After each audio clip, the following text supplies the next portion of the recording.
मित्रों नमस्कार। पटना बिहार से मैं विवेक रंजन सोनभद्र अपने यूट्यूब चैनल विवेक सोनभद्र पर आपका स्वागत करता हूँ। मित्रों, बहुत दिनों से मैंने वीडियो नहीं बनाया, इक्का दुक्का बनाया। कारण व्यक्तिगत स्वास्थ्य का था और कई अन्य कार्य हो जाते हैं व्यक्तिगत और सामाजिक, इसलिए भी इस काम के लिए समय नहीं मिल पाता। और मैं कोई प्रोफेशनल यूट्यूबर नहीं हूँ। मैं जनता की समस्याओं और जनता की जागरूकता बढ़ाने के लिए ही कुछ बातें करता हूँ। तो आज फिर एक आपके काम की बात, मेरे काम की बात थी, जो कि आपके काम की भी बात हो सकती है, उस पर चर्चा।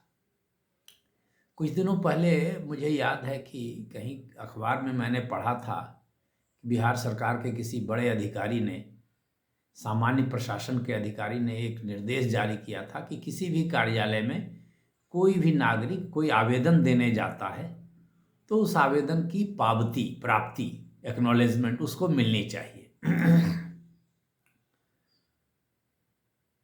यह तो सामान्य सी प्रक्रिया है कि कोई आवेदन जाता है तो उसका एक्नॉलेजमेंट होना चाहिए, पावती मिलनी चाहिए, नाम लिख कर, दस्तखत करके, तारीख दे करके, मुहर मार करके, प्राप्त लिख करके उसकी एक कॉपी या उसका कोई पावती वो बना कर लाए, या उसका कोई काउंटर फाइल हो तो वो वापस देना चाहिए। यह सामान्य नियम है। बिहार सरकार, केंद्र सरकार, अन्य राज्य सरकारों में भी यह लागू होता है। तो मैं 29 तारीख को नूरसराय अंचल गया था। नूरसराय अंचल नालंदा जिले में पड़ता है, वही मेरा अंचल है। मुझे एक दाखिल खारिज आदेश की प्रमाणित प्रति चाहिए थी, क्योंकि मजबूरन मुझे उस आदेश के खिलाफ शिकायत या अपील करनी पड़ेगी।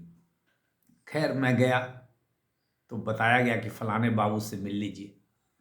उनके पास गया तो उनको मैंने दिया तो उन्होंने रख लिया। बोला कि ठीक है। उन्होंने बोला कि अब तो ऑनलाइन निकलता है, आप देख लीजिए, कोशिश करके ऑनलाइन सब निकल जाता है। फिर मैंने वहीं मोबाइल से देखा तो 2017-18 के पहले का ऑनलाइन अपलोड नहीं था।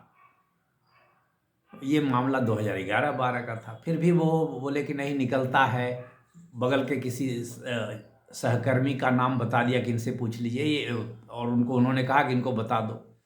तो उन्होंने खोल कर बताया तो बोला कि देखिए, इसमें ढंग से सीरियली या कोई नियमित रूप से कुछ अपलोड नहीं है।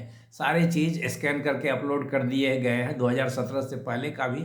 उसमें आपको खोजना होगा कि कहाँ क्या है। तो खोजने का कोई पाथ डिफाइंड नहीं था, और एक्चुअली वो डॉक्यूमेंट सारे स्कैन करके रैंडम ढंग से डाल दिए गए थे। कोई सीरियली या कोई मेथोडोलॉजिकल मैनर में ऐसा कुछ नहीं डाला गया था जिससे निकाला जा सके। खैर एनीवे, वो तो दूसरी बात हुई, विषयांतर हो गया।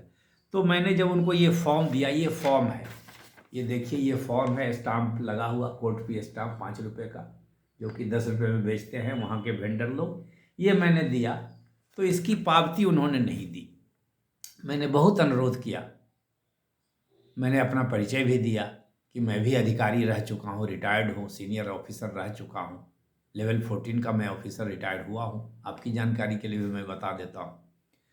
तो भी उन्होंने दिया नहीं। बहुत खुश होने पर उन्होंने इसकी एक छाया प्रति करके हमें दे दी। रिसीविंग नहीं दी, एक्नॉलेजमेंट नहीं दिया। जबकि इसके फॉर्म में ही एक चीज़ है, ये काउंटर फाइल है। ये पोर्शन जो है, ये काउंटर फाइल है। मतलब इसका अधकट्टी कह लीजिए या जो कह लीजिए, उसको उसमें दस्तखत करके उनको दे देना चाहिए था, पर उन्होंने नहीं दिया। खैर, तो मुझे लगा कि ये सर्टिफाइड कॉपी तो मुझे मिलेगा नहीं, इन्होंने रिसीव भी नहीं किया। और कब, ये बोले हम आपको खबर करेंगे। हमको लगा ये कब खबर करेंगे, नहीं करेंगे। तो संजोग से मेरे पास नूरसराय अंचल के अंचलाधिकारी का नंबर था।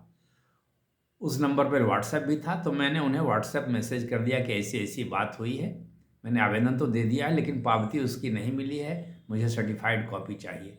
खैर, उन्होंने तुरंत रिस्पॉन्ड किया, बोला ठीक है, मिल जाएगा, कल आइए या परसों आइए, कुछ कहा। और मैं 2-3 दिन के बाद गया, उनको इन्फॉर्म करके ही गया कि मैं कल आऊँगा, आज नहीं जा पाऊँगा, कल आऊँगा। तो मैं गया तो खैर मिल गया। लेकिन जिस मुद्दे की बात मैं आपसे करने आया हूँ, पावती नहीं मिली। तो जब मुझे पावती नहीं मिली, मैं पढ़ा लिखा हूँ, सरकारी अधिकारी रह चुका हूँ केंद्र सरकार में, मैं भी कुछ समझता हूँ कैसे कार्य होता है। जब मुझे उन्होंने पावती नहीं दी तो आम नागरिक को, आम किसान भाइयों को क्या पावती वे देंगे? और देंगे तो अपने हिसाब से देंगे। क्यों देंगे, कैसे देंगे, अब तो ये आप समझते होंगे। तो यह सारे कर्मचारियों, अधिकारियों को यह भान होना चाहिए कि यह छोटी सी चीज़ है और यह पारदर्शिता के लिए बहुत ज़रूरी है। और उत्तरदायी होने के लिए जिम्मेवारी के रूप में कोई भी आवेदन आए तो उसकी पावती मिलनी चाहिए। और बिहार सरकार में उच्च पदस्थ लोगों को भी यह सोचना चाहिए, चाहे जानना चाहिए, चाहे वे सचिव हों या मंत्री हों या मुख्यमंत्री जी ही क्यों ना हो, कि कार्यालय के लोग पावती दें, इसमें कोई कोताही नहीं हो।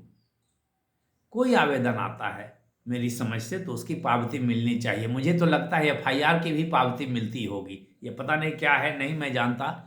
और नहीं मिलती है तो शायद ऐसा कोई व्यवस्था किया जाए कि एफआईआर की भी कोई पावती मिल जाए कि ठीक है भाई, एफआईआर प्राप्त हुआ। तो पावती देने का प्रावधान हो जिससे कि लगे कि हाँ, आवेदन दिया किसी ने फलाने तारीख को, तो इतने दिन में उसका निष्पादन हो जाएगा।